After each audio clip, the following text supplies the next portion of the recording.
બનાવવામાં એકદમ સરળ અને ખાવામાં ખૂબ જ ટેસ્ટી એવા આજે આપણે વડાપાઉં તો બનાવીશું, પણ ઉલટા વડાપાઉંની રેસીપી જોઈશું, જે ખાવામાં જેટલી ટેસ્ટી છે ને એટલી જ બનાવવામાં સરળ છે. અને એક વખત ખાશો ને તો સ્વાદ તેનો દાઢે ચોટી જશે, એટલી ટેસ્ટી લાગે છે. તો વિડીયોને જરૂરથી એન્ડ સુધી જોતા રહેજો. તમારું સ્વાગત છે મારી ચેનલમાં અને આપ સૌને મારા જય શ્રી કૃષ્ણ. તો ચાલો શરૂ કરીએ આજની આ રેસીપી. તો સૌથી પહેલાં એક લોયામાં મેં 2 ચમચી જેટલું ડેસિકેટેડ કોકોનટ લીધેલું છે અને લો ફ્લેમ ઉપર તેને આ રીતનું લાઇટ ગોલ્ડન કલરનું થાય ત્યાં સુધી આપણે શેકી લેશું. તેને એક બાઉલમાં કાઢી લેશું અને તેને ઠંડુ થવા માટે રાખી દેશું. હવે એ જ બાઉલમાં મેં થોડું તેલ લીધેલું છે. તેલ આવી જાય એટલે રાઈ એડ કરી દેશું. રાઈ કકડી જાય એટલે હિંગ એડ કરીશું. હિંગ થઈ જાય એટલે મીઠા લીમડાના પાનને મેં આ રીતે એકદમ બારીક ટુકડા કરીને એડ કરેલા છે, જેથી તે વચ્ચે ન આવે અને ટેસ્ટ પણ સરસ એવો આવે. હવે આદુ, મરચાં અને લસણની પેસ્ટ એડ કરીશું. તો 1.5 ચમચી જેટલી મેં પેસ્ટ લીધેલી છે.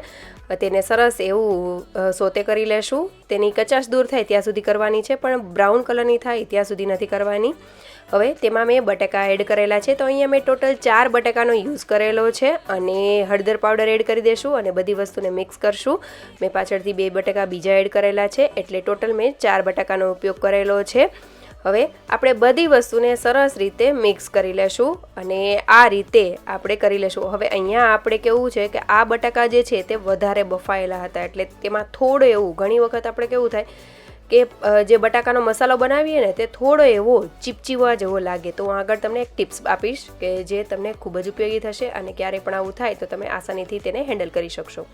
હવે આપણે બધો મસાલો મિક્સ થઈ જાય એટલે સારા એવા પ્રમાણમાં ધાણાભાજી, લીંબુ, સ્વાદ પ્રમાણે મીઠું એડ કરી દેશું અને બધી વસ્તુને મિક્સ કરી લેશું. હવે આ છે બ્રેડ ક્રમ્સ, જે આપણે બ્રેડ વધી હોય તેને ભૂકો કરી અને તેને થોડીવાર શેકી લેવી, અથવા તો તેને ડ્રાય રોસ્ટ પણ કરી શકો છો, અથવા તો તેને એમનેમાં પણ સુકાવા દઈ શકો છો. તો મેં તેને ભરીને રાખેલી હતી. તમે આ જગ્યાએ ટોસનો પાવડર પણ ઉપયોગ કરી શકો છો. તો બટાકા થોડા ચીકણા જેવા લાગતા હતા એટલે મેં 2 ચમચી જેટલું એડ કરેલું છે.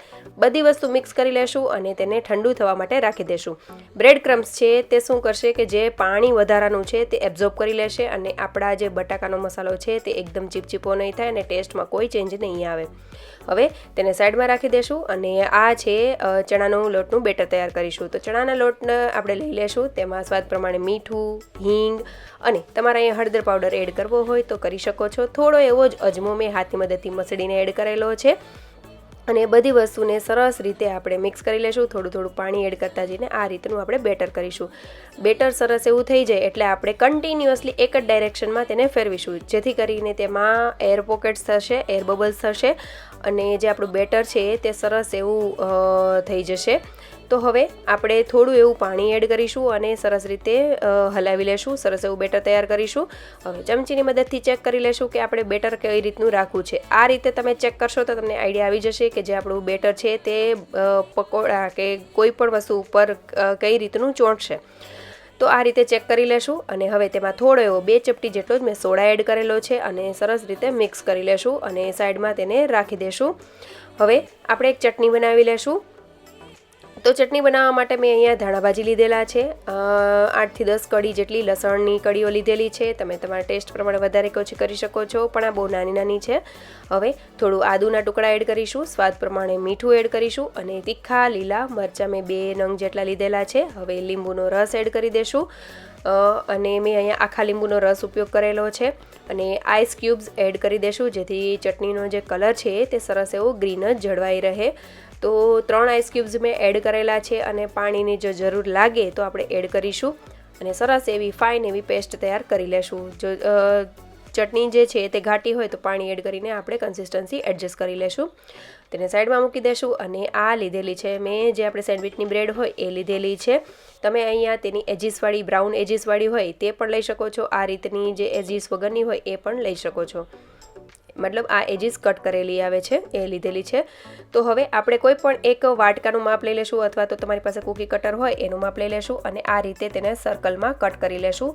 તો જો એજીસવાળો તમારો વાટકો હોય તો ફટાફટ કટ થઈ જશે, પણ એવું ન હોય તો આ રીતે આપણે ચપ્પુની મદદથી તેની એજીસને કટ કરી લેશું અને સર્કલ એવો શેપ આપી દેશું. હવે જે આ બ્રેડના સાઈડનો ભાગ વધેલો છે તેને આપણે મિક્સર જારમાં ચૂરો કરી અને તેને રોસ્ટ કરી લેશું, એટલે આપણું બીજું બ્રેડ ક્રમ્સ પણ તૈયાર થઈ જશે. વેસ્ટ એ વસ્તુ નહીં જાય. હવે બ્રેડની એક સ્લાઇસ લઈ લેશું, તેમાં ગ્રીન ચટણી સારા એવા પ્રમાણમાં લગાવીશું અને બીજી જે સ્લાઇસ છે તેમાં આપણે લગાવીશું શેઝવાન ચટણી. આ ચટણી મેં ઘરે બનાવેલી છે અને આનો વિડીયો પણ મેં અગાઉ શેર કરેલો છે. એક વખત આ ચટણી ખાશો તો ખૂબ જ ટેસ્ટી લાગશે, બહારની પણ ભાવશે નહીં, એટલી સરસ લાગે છે, ઘરે એટલી આસાનીથી બની જાય છે. જરૂરથી એ વિડીયો પણ તમે ચેક કરી શકો છો. હવે આપણે શેઝવાન ચટણી પણ સારા એવા પ્રમાણમાં એડ કરીશું અને જે ગ્રીન ચટણીવાળી સ્લાઇસ અને જે શેઝવાન ચટણીવાળી સ્લાઇસ છે તેને આ રીતે પેક કરી દેશું. હવે આ રીતે મેં બંને જે સ્લાઇસ છે તે તૈયાર કરી લીધેલી છે. હવે એક સ્લાઇસને ઉઠાવી લેશું અને તેમાં આ રીતે બટાકાનો મસાલો આપણે સ્પ્રેડ કરીશું એક સાઈડ. અત્યારે આ રીતે સારા એવા પ્રમાણમાં કરીશું જેથી કરીને ખાવામાં ખૂબ જ મસ્ત લાગશે. તો આ રીતે એક બાજુ થઈ જાય એટલે આપણે બીજી બાજુ તેને સ્પ્રેડ કરી લેશું. તો બંને સાઈડ સરખા એવા પ્રમાણમાં આપણે બટાકાનો મસાલો સ્પ્રેડ કરવાનો છે. તો તમે જોઈ શકો છો આ રીતે આપણે કરી લેશું. આ મસાલો તમે એક વખત જરૂરથી આ રીતે બનાવજો, બહુ ટેસ્ટી લાગે છે ઉલટા વડાપાવમાં. આ રીતે કરવાથી એક રીઝન એ પણ થાય કે આપણે બટાકાનો જે વડાપાવમાં કેવું હોય કે બટાકાના વડાને આપણે તળવાના હોય છે અને પછી બ્રેડમાં આપણે એડ કરતા હોઈએ છીએ અને ફરીથી શેકતા હોઈએ છીએ. આમાં એ થોડી જે મહેનત છે એ નથી થતી. હવે આપણે સાઈડ બંને સ્લાઇસ તૈયાર થઈ ગઈ છે તો મેં તેલ મૂકેલું હતું, તેલમાં મેં 5 કળી લસણની થોડી ફ્રાય કરી લીધેલી છે અને જે કોપરાનું ખમણ હતું જે આપણે શેકેલું તેમાં એડ કરી દીધેલી છે. અને હવે આપણે બેટરમાં આ જે વડાપાઉં છે તેને આપણે એડ કરી દેશું અને અહીંયા તેને સરખી રીતે કોટ કરીને ધ્યાન રાખીને આપણે તેલમાં એડ કરી દઈશું. તેલનું ફ્લેમ મીડિયમ ટુ હાઈ રાખવી જેથી કરીને સરસ એવું ફ્રાય થઈ જાય, તેલ ન પી જાય. અને ઉપરની સાઈડ જો આપણા હાથ અડેલા હોય એટલે તેમાંથી બેટર થોડું નીકળી જાય, એટલે આ રીતે આપણે થોડું બેટર હાથની મદદથી લઈને આપણે ઉપર લગાવી દઈશું. અહીંયા મેં જે શેઝવાન ચટણીનો ઉપયોગ કરેલો છે એના બદલે તમે ટોમેટો કેચઅપ સાથે લસણની ચટણીનો પણ ઉપયોગ કરી શકો છો, તેનાથી પણ ટેસ્ટ ખૂબ જ સારો એવો આવશે. પણ એક વખત તમે શેઝવાન ચટણીનો પણ ઉપયોગ જરૂરથી કરજો, તેનો પણ ટેસ્ટ ખૂબ જ સારો એવો આવે છે. હવે આપણે બંને સાઈડ તેને સરસ એવું ફ્રાય કરી લેશું. તમે જોઈ શકો છો કઈ રીતનું થયું છે. હવે બીજું પણ જે છે એને પણ આપણે આ જ રીતે તેને ફ્રાય કરી લેશું.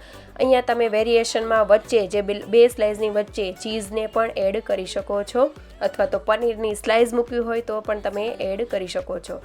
બંને જે છે વડાપાઉં એ આપણા તૈયાર થઈ ગયા છે. તો આપણે જે બચેલું બેટર છે તેમાંથી આ રીતના બુંદી જેવો એટલે કે ચૂરા જેવો પાડી લેશું.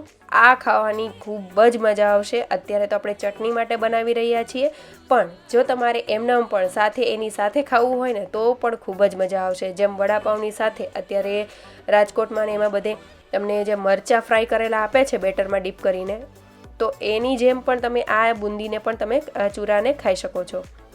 હવે આપણે ચટણી બનાવી લઈશું. તો જે ડેસિકેટેડ કોકોનટ જે ફ્રાય શેકેલું હતું એ, લસણ અને જે ચૂરા છે એ, હિંગ અને સ્વાદ પ્રમાણે મીઠું એડ કરીને આ રીતે આપણે ચટણીને તૈયાર કરી લેશું.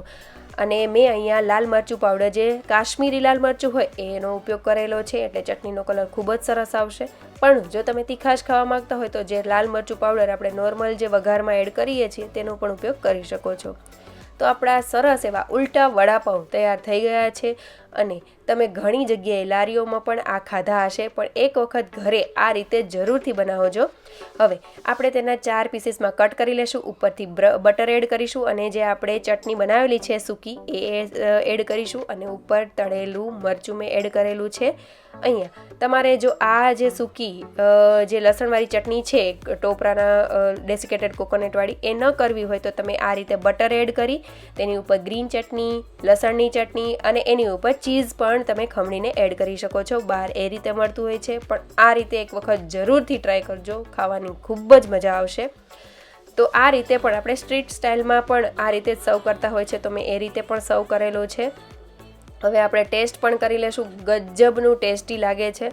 તમે એક વખત જરૂરથી આ રીતે ટ્રાય કરજો, ખાવાની ખૂબ જ મજા આવશે. બધાને ખૂબ જ ભાવશે, એટલું ટેસ્ટી બને છે. મારા ઘરમાં તો બધાને ખૂબ જ ભાવેલા. તમે પણ જરૂરથી ટ્રાય કરજો. ગ્રીન ચટણી હારે કે ટોમેટો કેચઅપ સાથે, ગ્રીન ચટણીની સાથે ટોમેટો કેચઅપ પણ ખૂબ જ સરસ લાગે છે, તો તમે એની સાથે પણ ખાઈ શકો છો. પણ આ કોમ્બો ખૂબ જ સરસ લાગે છે. જરૂરથી આ રેસીપી ટ્રાય કરજો અને એક વખત ટ્રાય કરી લીધા પછી મને જરૂરથી કમેન્ટ કરજો કે તમને મારી આજની આ રેસીપી કેવી લાગી. તમારી કમેન્ટથી મને મોટિવેશન મળશે અને કમેન્ટ કરવાનું ભૂલતા નહીં. અને સારો લાગ્યો હોય વિડીયો તો લાઇક, શેર અને સબસ્ક્રાઈબ જરૂરથી કરજો. Thank you for watching.